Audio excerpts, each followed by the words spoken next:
Hello everyone, welcome to our channel magic with Riddhi's. আজকে আমি তোমাদের দেখাবো কিভাবে বাড়িতেই দোকানের মতন ফুচকা বানাতে হয়। সেই জন্যে আমরা পরিমাণ মতন আটা এবং সুজি নিয়ে সমপরিমাণ মিশিয়ে সেটা জল দিয়ে ভালো একটু হালকা শক্ত মতন মেখে ছোট ছোট করে লেচি কেটে নেবো। লেচি কাটা হয়ে গেলে সেগুলোকে তেল দিয়ে ভালো করে গোল করে নেবো। গোল করে সেগুলোকে বেলে গরম তেলে ভালোভাবে ভাজলেই দোকানের মতন ফুচকা হয়ে যাবে।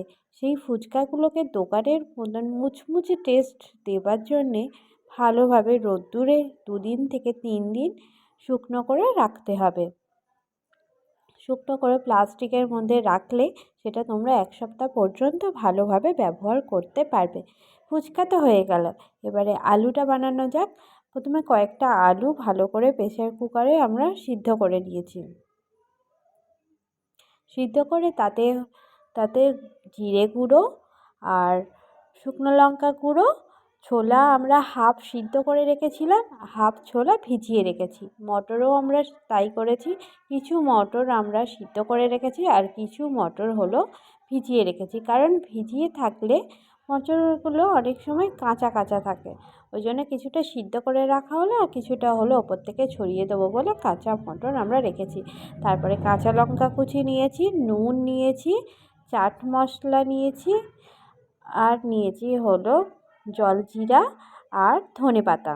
ভালোভাবে সেটাকে মাখিয়ে একটু হালকা লেবুর রস দিয়ে আলুটাকে রেডি করে নিয়েছি। তারপরে টক জল বানানোর জন্য প্রথমে জলেতে নুন, জিরে গুঁড়ো, শুকনো লঙ্কার গুঁড়ো অল্প, পরিমাণ মতন লেবু, টকের জন্যে আমরা এখানে কোনো তেঁতুলের ব্যবহার করিনি।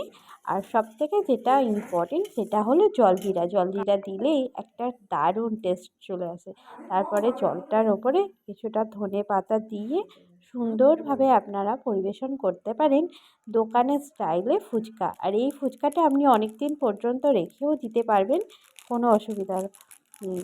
যদি ভালো লাগে তাহলে চ্যানেলটা সাবস্ক্রাইব করে দেবেন, লাইক করে দেবেন, বন্ধুদের সঙ্গে শেয়ার করে দেবেন। Thank you.